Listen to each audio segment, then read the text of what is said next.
जय शिवराय शेतकरी मित्रांनो, राज्यामध्ये धरणं असतील किंवा औद्योगिक कामासाठी विकासासाठी जमीन संपादित करणं असेल किंवा मोठ्या महामार्गासाठी जमीन संपादित करणं असेल, ही जमीन संपादित केल्याच्या नंतर शेतकऱ्यांना जो काही मोबदला मिळतो तो मोबदला मिळण्यासाठी खूप उशीर लागायचा आणि मोबदला जर लवकर मिळाला नाही तर शेतकरी सुद्धा हे काम होऊ देत नव्हते आणि अशा कामाला जर उशीर झाला तर शासनाने जी काही अगोदर रक्कम त्या कामासाठी ठरवलेली आहे आणि उशीर लागल्यामुळे त्या रकमेमध्ये सुद्धा वाढ होत होती आणि यामुळे शासनाचा सुद्धा जास्त पैसा खर्च होत होता। त्यामुळे शासनाने एक असा महत्त्वाचा निर्णय घेतलेला आहे आणि या निर्णयामध्ये जे काही जमिनीचं मूल्यांकन होत असतं त्या मूल्यांकनासाठी आता जिल्हाधिकारी कार्यालयाच्या अंतर्गत म्हणजे जिल्हाधिकाऱ्यांच्या अध्यक्षतेखाली एक समिती स्थापन करण्याचा निर्णय घेतलेला आहे।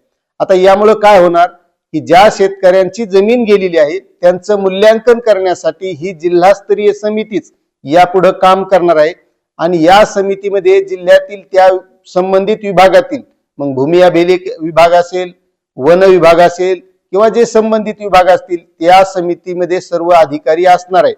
मग आता हे मूल्यांकन करण्यासाठी शेतकऱ्यांची जमिनीमध्ये बागायती काही क्षेत्र असतं किंवा जमिनीमध्ये झाडं असतात मोठमोठाली, त्या झाडांचं मूल्यांकन, त्यानंतर बऱ्याच शेतकऱ्यांच्या विहिरी असतात त्या विहिरींचं मूल्यांकन, पाईपलाईन शेतामध्ये केलेली असती पाईपलाईनचं मूल्यांकन, त्यानंतर बऱ्याच शेतकऱ्यांचे शेतामध्ये गोठे किंवा काही घरं सुद्धा बांधलेले असतात त्याचं मूल्यांकन आणि हे सर्व मूल्यांकन करण्यासाठी या अगोदर बराचसा काळ जायचा आणि हा काळ गेल्याच्या नंतर मूल्यांकन ठरण्यामध्ये अडचणी यायच्या, शेतकऱ्यांची मागणी वेगळी असायची आणि हे मूल्यांकन लवकर ठरायचं नाही आणि मग ज्या वेळेस शासनाने हे काम ठरवलंय त्याला उशीर लागायचा आणि त्यामध्ये शासनाचा सुद्धा पैसा खर्ची जायचा।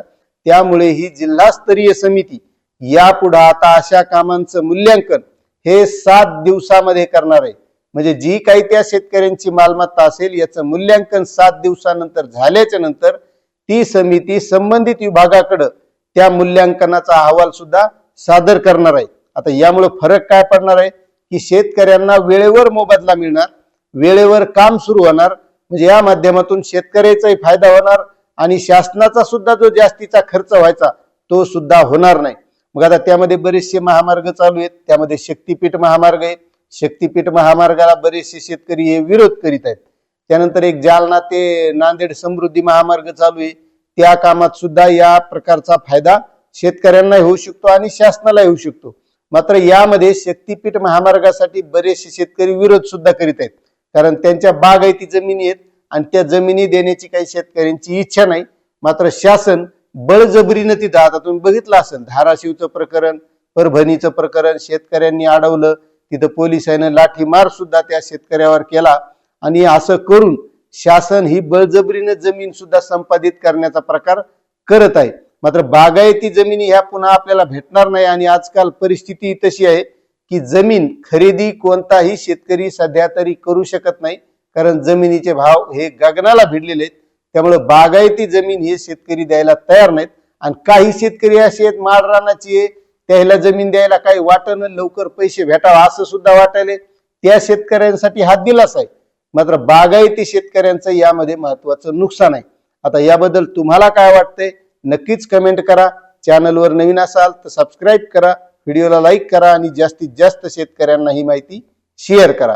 धन्यवाद।